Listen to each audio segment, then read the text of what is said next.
everyone, welcome back to my channel. This video is entirely about me, and I need to emphasize that because there will be books in here that might not be everyone's favorite, but they're mine. The way I've selected these 20, basically books or poems or whatever, some of them are crossing over into the nonfiction a little bit, maybe just one. But there are books that if you told me right now I have to reread them, I would be ready, excited, and just memories of being in these books. I just treasured those memories, and I would totally read these again and again and again. I'm hoping this video serves as a sort of reintroduction of myself to my own channel, because I took a 2-year break from BookTube, and along the way many more people have joined in and subscribed, and some people don't know my history, and I have a lot of books that have taught me lessons. There are a lot of inside jokes here, like for example, the title of Infinite Text comes from the fact that I once bragged about reading Infinite Jest and said I loved it, and then got trapped into leading reading group about Infinite Jest for an entire summer. So lesson learned, never to do that again. But I've also been a literature student. I've studied English lit, mostly from like a Western canon perspective. So that also kind of limits my knowledge. There's a lot of gaps in my reading history. There are many classics and books that I have read and loved, and I thought they were great. And in discussion, I found that I learned a lot about myself, about other people. I appreciated what they brought to the world of literature, but they're not my favorite, you know? And likewise, I've read books that I know are other people's #1, but for me, they were not among my favorite. They didn't hit right. For some of them, it was a mood thing, you know? Maybe it was kind of one of those, this is how your email finds me situations, where maybe if I had read it in a different situation or wasn't forced to read it in some cases, maybe I would have approached it differently. So yeah, keep that in mind. I hope that you could just see this as getting to know me a little bit. I find it a lot easier to talk about books than it is to talk about myself. So I thought this would be a better way to do it than to do a Q&A. Number 20, The Travels of John Mandeville. This is from the Middle Ages, and it's a book that resembles fantasy in many ways. It's kind of presented to you as a nonfiction travelogue, but some of the things in there are ridiculous. There are monsters, there are people that are just shaped like a foot. There are just ridiculous claims. It reads like a hybrid of a fairy tale and a legend and a travelogue. It's so ridiculous, but I loved every moment of reading this. And I wanted to have at least one book kind of be a stand-in for my love for the Middle Ages and for, well, my medieval studies minor. Number 19 is The Rime of the Ancient Mariner. I wasn't gonna put poetry in here, but if I had to pick one, I think at this moment in my life, it's this one. Coleridge is just brilliant with this. It just tells a beautiful story. The words, the descriptions, the moods, fantastic. If you don't know, it's about this ship that is kind of stuck, and they see the albatross, and the albatross is kind of guiding their way out. And even though the albatross helps, the people on the ship decide to kill it, and it brings a curse onto the ship. And it's kind of like, you know, it's a bad omen. Now there's so much superstition of what's out at sea, and the ambience and the tone is just very dark. It is now my life's challenge to memorize the entire poem. This is from Folio, and it's from 1994, but it has these incredible illustrations, and they really match the vibe of the book. Number 18 is The Reader. This book is very short, but it kind of forces you to look at how we judge people by the standards of another time, a time when certain things were legal. So the narrative follows Michael, who's a young student, and he falls in love with a woman who's much older. In the book, we also find out she's Romanian. Fun little detail. But, you know, he falls in love with this woman. They have a lot of sex, and she also asks him to read to her a lot. It's kind of a thing, and he never really processes why.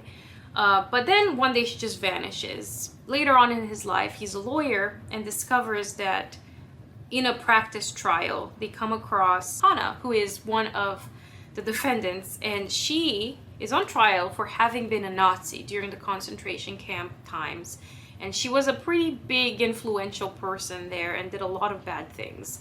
So now Michael has to reason his personal connection to this woman and the atrocities of the Holocaust. And there are also elements of literacy and readership in here. And there are moments in the later part of the book where Hannah is reading memoirs written by survivors from the Holocaust. And you get to see how reading influences her understanding of her own life.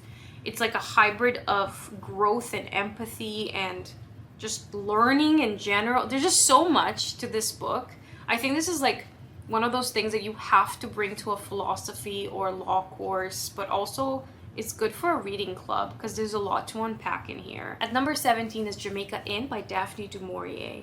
I love her writing in general, but this one hit a little different for me. I loved it a lot more than Rebecca, that's for sure. So you have this young girl who goes to live with her aunt and uncle.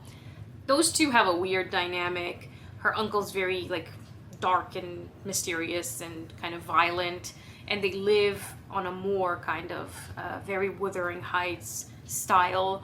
And every so often a group of friends come to visit her uncle, and this group of friends is made up of pretty much pirates. And the atmosphere is so dark. I love the writing, the mood it sets with just the perfect book, honestly.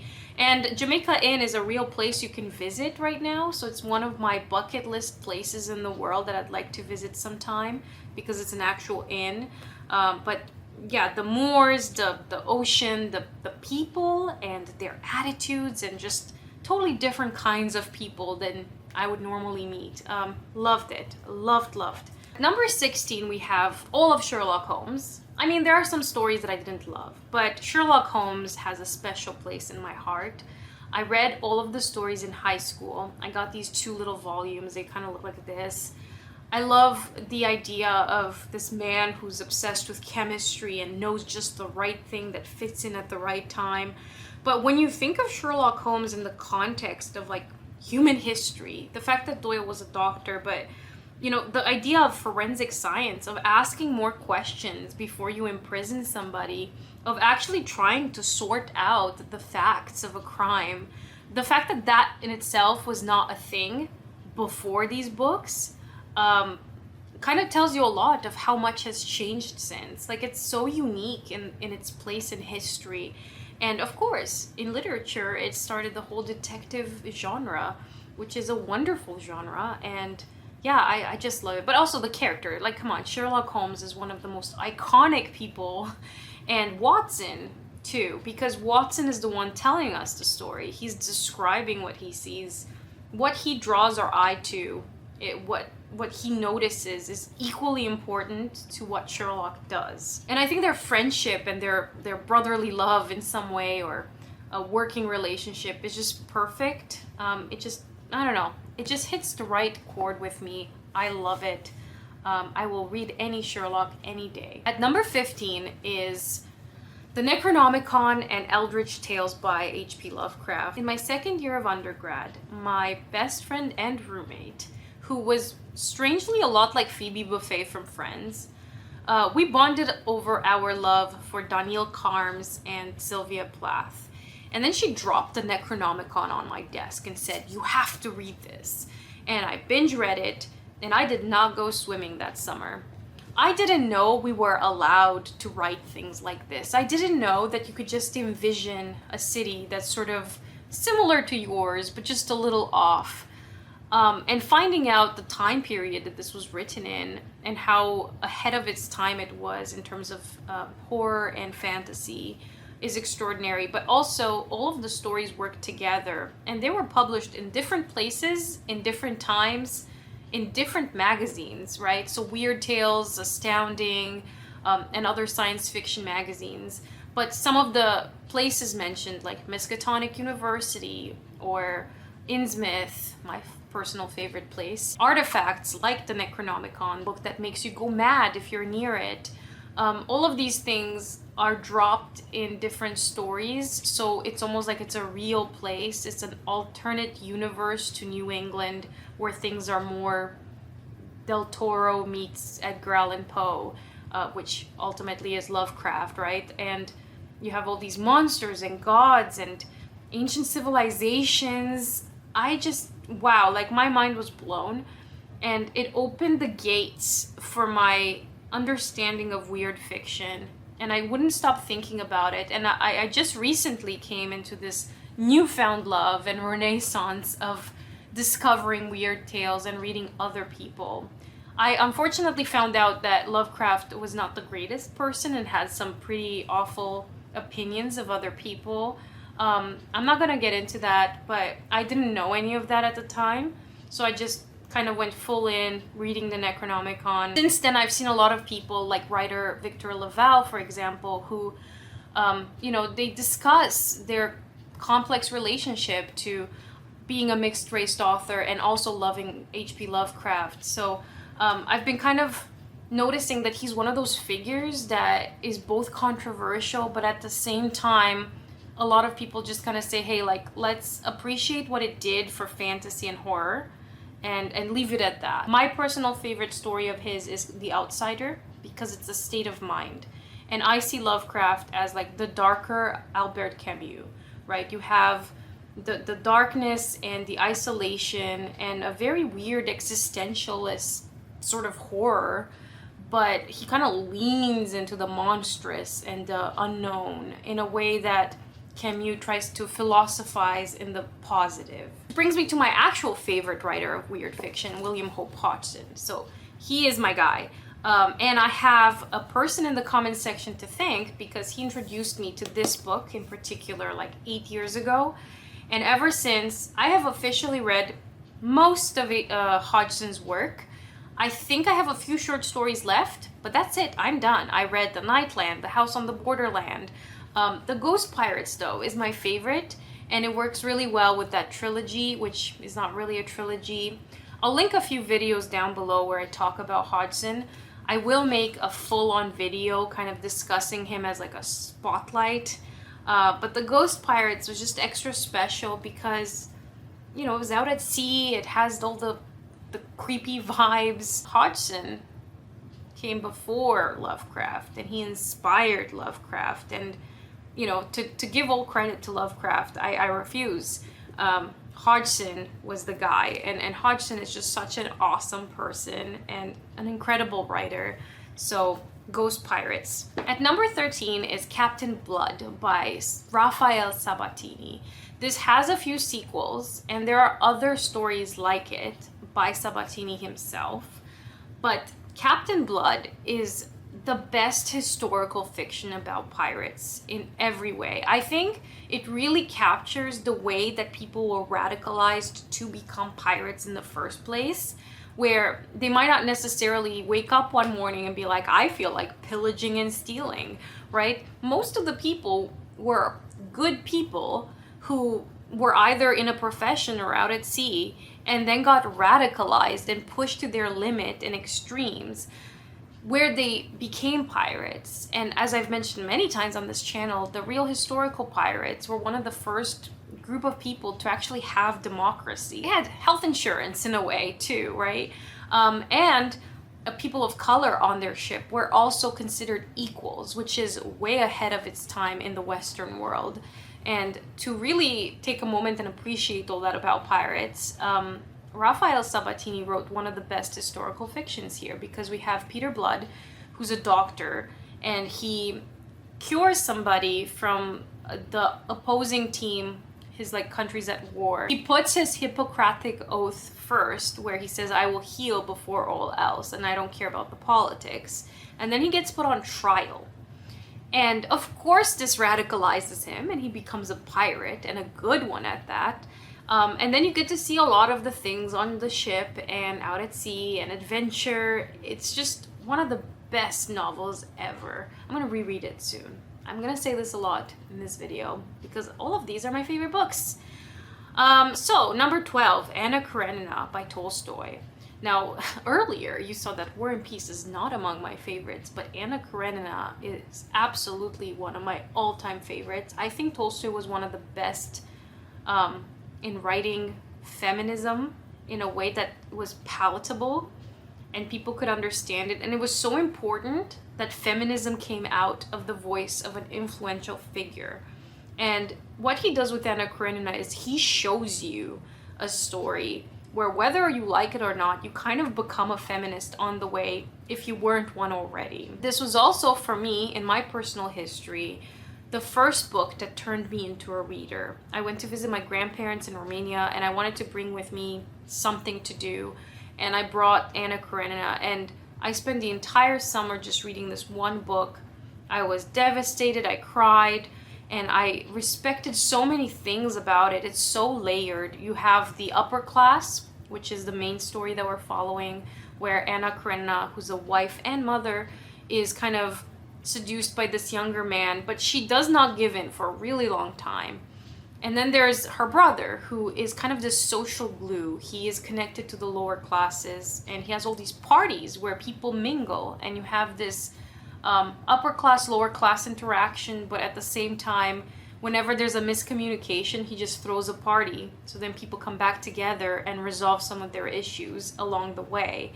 But then once this romance develops further with Anna, you see, for example, Anna's husband weaponize their child against her when he wants to get back at her, even though up to that point he had never been interested in his role as a father. He just uses the kid as a weapon.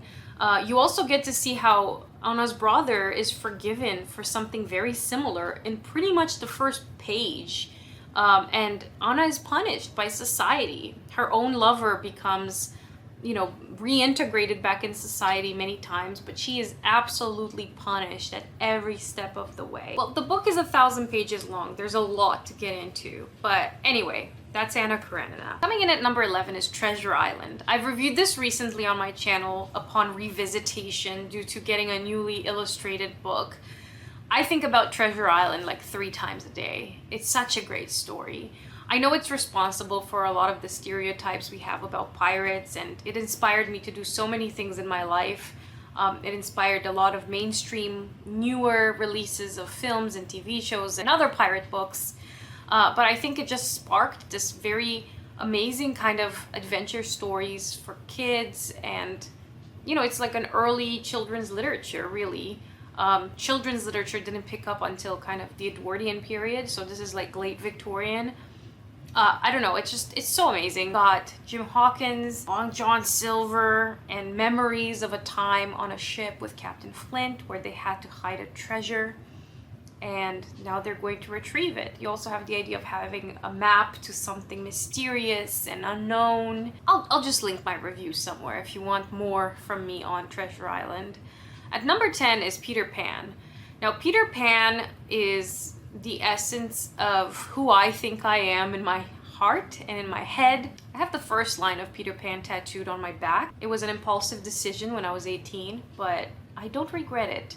I love it. I love everything about Peter Pan, and I think this kind of like sprinkle of pixie dust on children's literature with what I now think of as like the Disney magic. I also really, really like people's readings of Peter Pan. I think I've heard every kind of possible angle, and one of my favorites is that Wendy is Peter.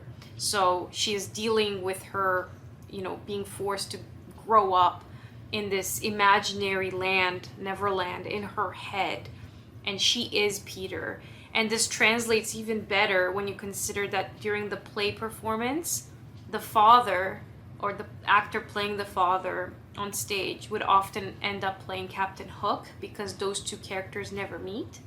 And then to see it kind of visually, to see the same dad play Captain Hook, it just brings it all together in such a beautiful way. It does also communicate a lot to the literature of the time for children in adventure magazines. So you have like the cowboy stories and the introduction of, I guess, indigenous people in literature in kind of adventure style.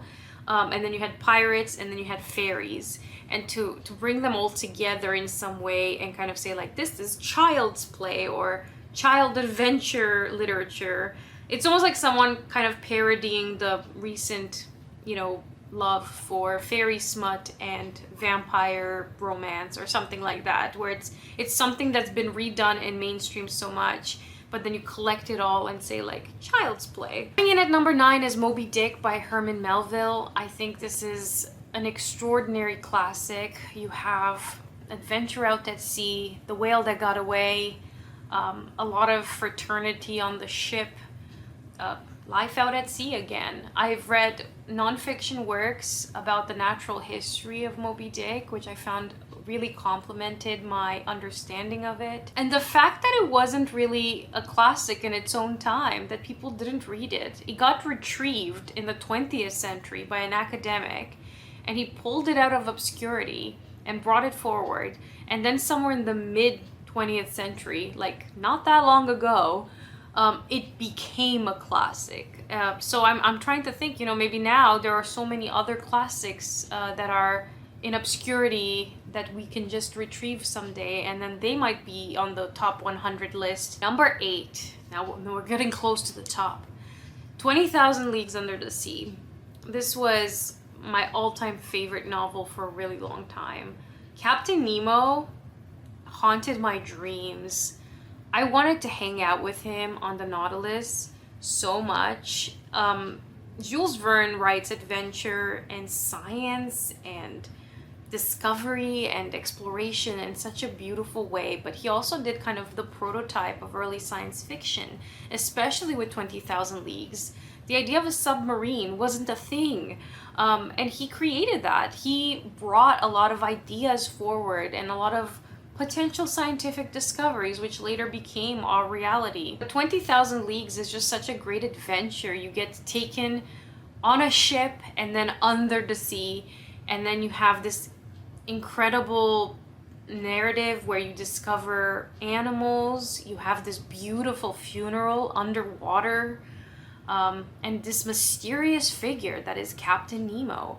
Like, I will never not love Captain Nemo because he's such a cool person, and he plays the organ underwater. One of the best characters ever written. Number 7, Braiding Sweetgrass by Robin Wall Kimmerer. So there are 2 books in here that kind of are mostly nonfiction, but this is one of them.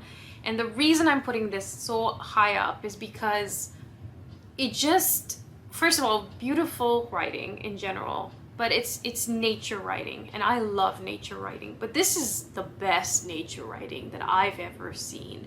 And I loved the way it brought together her own sense of self as a teacher, a mother, her indigenous heritage, and her understanding of science, and the way she teaches science as a teacher, and legends and myths, and just all of the things that she brings together. I've done a book review of this and Gathering Moss like 6 or 7 years ago when it just came out, and it remains one of my absolute favorite books of all time. I will reread this any day. Number 6, Withering Heights by Emily Bronte. This book is one of the best books ever written. Emily Bronte is a genius, and you cannot convince me otherwise. And one of the reasons I know that is because Heathcliff is such a controversial figure. I have never seen a character be debated and discussed in so many ways in my entire life. And, so many questions up in the air. Is it a love story? Is it not? And I'm like, why can't it be both? Why can't it be, you have 2 characters who are very unwell, love each other for a time, and then it turns into something else because one of them is dead, and then it turns into a revenge story, and then it turns into a darkness and a weird, bizarre tale that's gothic and weird in every way, and the mood and the atmosphere and the setting is just so beautiful. It's delicious dark. I always tell people, like, first of all, before you start analyzing Heathcliff, just ask yourself one question. Would you, 17 years later, after someone has passed away, dig up their grave and hug their corpse? No? Okay, well then maybe Heathcliff isn't a normal person. Number 2, have you seen a ghost haunting your house? No? Well, then maybe the incorporation of spectral figures in this very gothic tale might tell us that this is not your regular story with regular people in their right mind. And, of course, if you were to really assess Heathcliff as a before and after character, you have this person who had been seriously abused. A lot of people were incredibly racist towards him because he had a darker complexion. He was often, berated in every way, and money was often held over his head as a form of, like, abuse, saying, like, you're not wealthy, you're not one of us, you do not belong. So, of course, the moment he comes into some money, he's gonna seek revenge, and then it turns into a revenge story.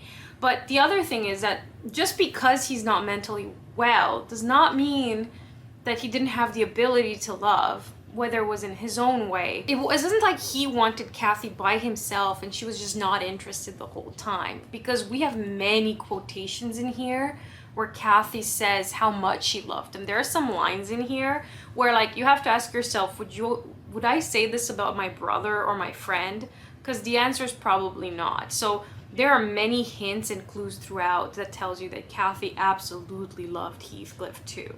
But then the last layer, and I think this is like the mega peak of it all, and this is where Emily Bronte's genius comes through, is this story is told to us through Nellie.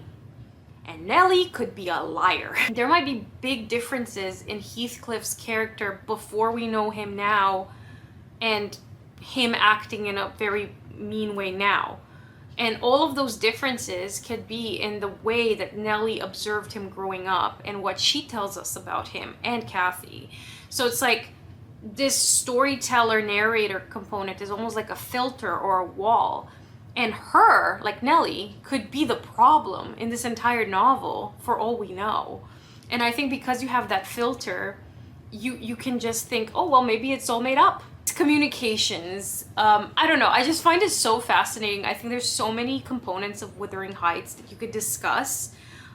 You could look at this through a very, like, socioeconomic lens, and the way money really influences a lot of things, and decisions made, like even Kathy made some decisions out of desperation. This book is many things, but I don't think you should force anyone to read this. Okay, at number 5, we have the Brothers Karamazov. This is a new translation that I just got, and I got it after reading the George Saunders short story analysis, because he really drew my attention to how translation makes a big difference. And the first time I read the Brothers Karamazov, I read this tiny blue book, and it was really good, but I felt like there was something lacking in the language still, though I appreciated it for the story and the content. I would really like to revisit it in this new translation sometime soon. Now, I did not love The Idiot by Dostoevsky, and I think the reason for that is because The Idiot features the upper class, and Dostoevsky does the normal, average person so well. And at the time, you have people like Tolstoy tell stories about kings and queens and princes and counts, that to have the people's voice in capturing, like, small towns, small villages, poverty, the way he captures it in Poor Folk.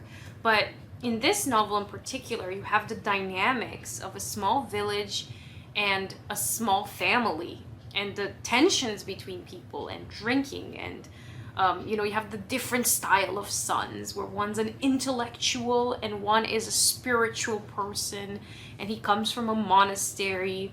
And then you get, like, layers of the superstitions in town about certain things. You have a devastating anger and just evil that people can do. It's such an extraordinary novel. And at number 4 is Lord of the Rings. And I will treat it as one book because that's the way it was written. It was later divided in 3 chunks by the publishers, but it was written as one whole book. And one of my first videos on this channel was me showing off my Tolkien collection. It's a pretty long video, but you will see that I was obsessed. I had a huge Lord of the Rings fandom phase, and it inspired me to study the medieval period, as I mentioned at the beginning of the video. I loved every moment of being in Lord of the Rings. It's such a great story. Yet to find a fantasy book that matches the level of detail and love and care and patience that Tolkien has. He's such a master in his craft in this book, and you know, it's inspired fantasy as a whole. And I think that if I were to put a pin in like 1954 when Lord of the Rings came out, I think that's when we switched to a different timeline where fantasy takes a trajectory.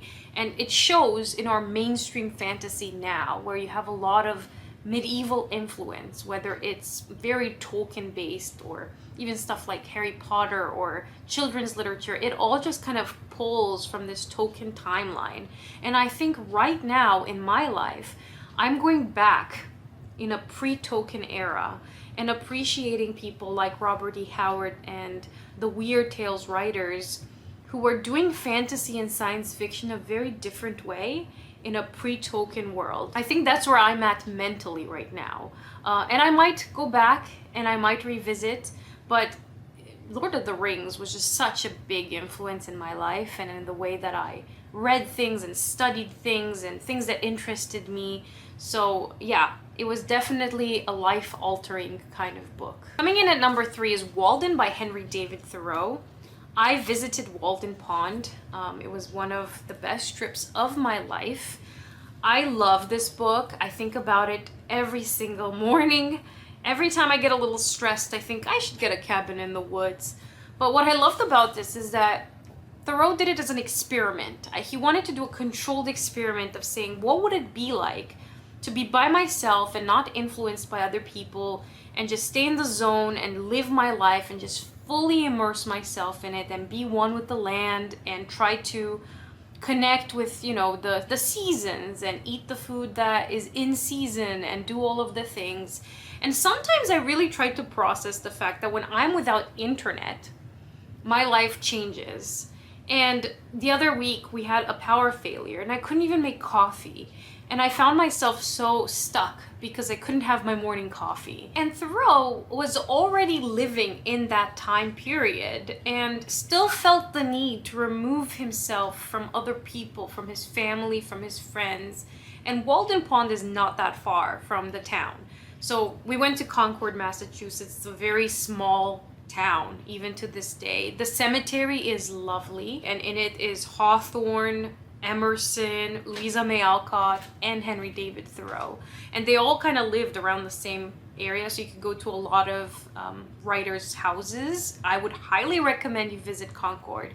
But right across the highway is Walden Pond, and they have a replica of the cabin and then the actual location where this would have been. But it makes you ask a lot of questions about who you are independent of other people. And it's funny because even though he says he doesn't want to be influenced, he brings along with him certain books. And books are ideas that belong to people. So you're still influenced in many ways. And I don't know, I think about this book so often, and I just love his writing, the way he reasons things out. The first chapter is just called Economy, where he breaks down the problems with things being too expensive, like education, or the resources it would take for him to create this cabin, and you know, the price of things. And it sounds like such a boring sort of thing, but for some reason this brings me so much comfort that it's one of my favorite books of all times, and I will revisit it often. Maybe one day I'll make a full-on video about all of my Thoreau books.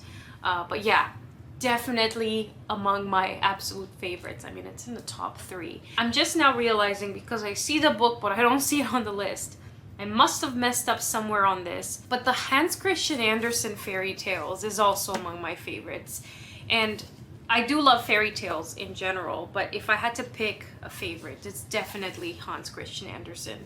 He's amazing, and not only do his fairy tales like The Ugly Duckling, which is like stellar, The Little Mermaid, The Snow Queen, oh my god, so many good ones. They're all from him, you know, they're not collected like the Brothers Grimm.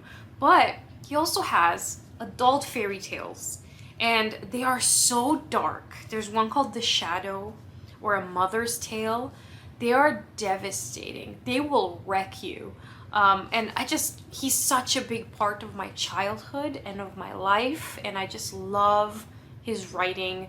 And him as a person, I find him such an interesting, lonely, sad, isolated character, like most of the people that I seem to be drawn to, either in fiction or writers. I don't know, it's just, he's such a wonderful person. But I do want to mention this because it's definitely among my favorites, but they are short stories and they're independent of each other in a different way from the ones in the Necronomicon. So my number 2 used to be my number 1 in the last video I made of this kind back in 2018, and that's Herman Hess's The Glass Bead Game.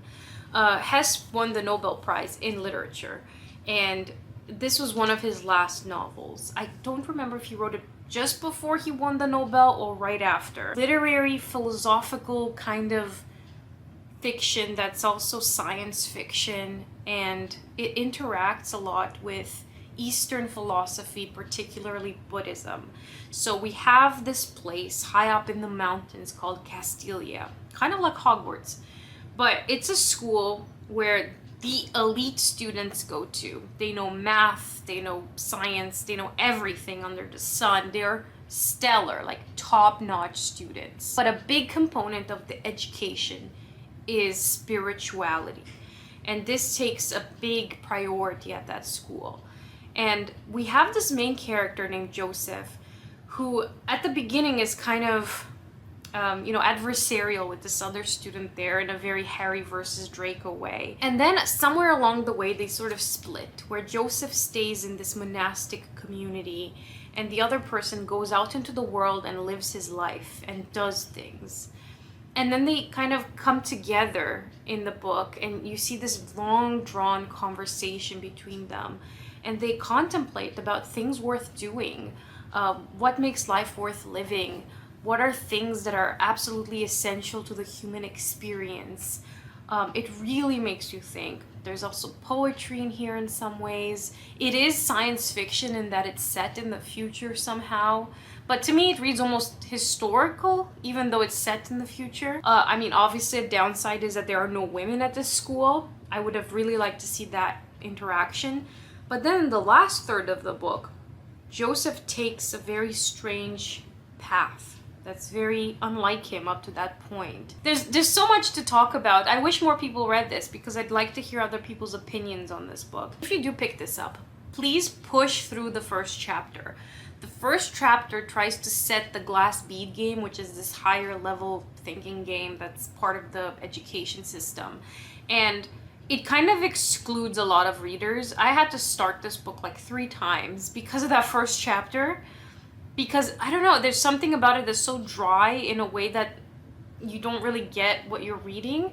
But if you push past the first chapter, then the real story begins. And then once the real story begins, it's a well-told story. Now, for my number 1, I will be cheating and listing 2 books.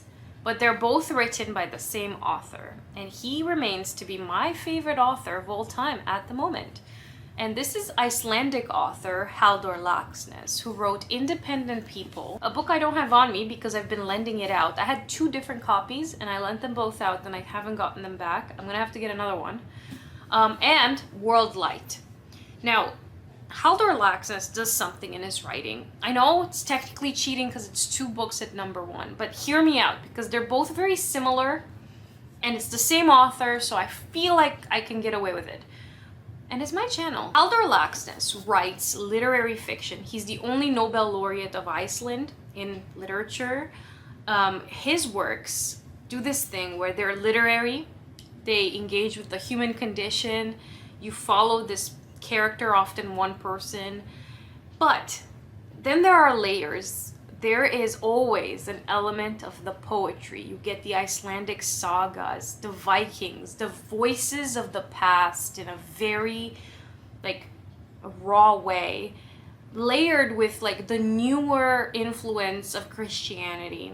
And at the same time, you have the Huldufolk, fairies, the hidden people of Iceland. There's a layer of magic that is present this otherworldly thing that is in our lives that makes life worth living, but that's also frightening. So Independent People covers this one character named Bjartur who really wants to be self-sufficient in a Thoreau kind of way. But if you were to take Emerson's self-reliance essay and apply it to one character and like, let me show you what it looks like, that is Bjartur's story in Independent People. But then it shows you what it actually looks like to be entirely devoid of help from anyone else. It's lonely. You can't even do the barter system if you don't want to interact with anyone. He shows you how isolated this character is, and he even gets a wife and he has a family, and he completely ruins them because their life is a prison. They are prisoners in his desire to be a self-sufficient person. We need other people, and the novel shows you that in more ways than one.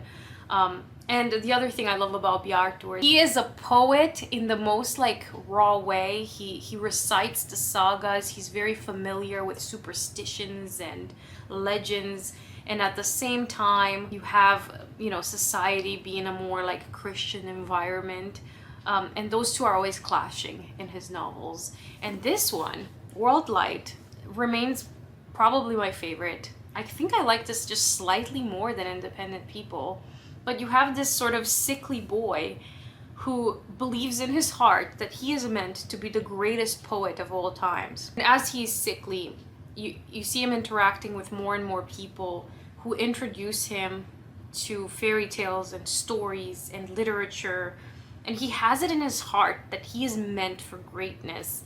But only he sees that, no one else sees it. In fact, he looks kind of silly to most people. There are also components of magic again. There are healing moments, there are Huldufolk moments. I just love that layer of magic, the otherworldly component, but the way Haldor Laxness integrates it into the book, it almost makes sense. And it's literary fiction, it's not, you know, fairy tales, fantasy, but he integrates it so well that it just works. I did read 2 other books by Haldor Laxness that I didn't love. I now have Iceland on my bucket list for places to visit. So that concludes my favorite books of all times list. However, I have to say before I go that there are some classics out there that you probably didn't see on the list or even in the first few slides because I haven't read them yet. And I know that I will love them. There are some that just have my preference all over it, like 100 Years of Solitude, The Count of Monte Cristo, Lord Jim, The Left-Handed Darkness by Ursula K. Le Guin. There are some books that I have to read that I haven't read yet that I know I'll probably love, and then I'll see in a few years' time how this list changes, because this list has changed many times. You know, if you go way back, you'll see that some things that were my favorite are no longer my favorite, and new books got added to the list as I've grown and read. I'm very open-minded to the idea of changing my mind about certain books after rereading them, or, you know, after I sit on it for a while. There are a few books that taught me a very important lesson in giving myself more time to reflect before jumping to making an assessment of a book right away. And that's probably why I've deleted some video reviews, because I felt like I was a bit too harsh on certain books at the time. You know, seeing them all in one place, it's pretty obvious that I have certain themes I love, like isolation or life out at sea or the gothic dark. I need to stop talking. I have now filmed this video in like 10 different sessions because my camera keeps dying. So I will see you in a future video very soon. Bye!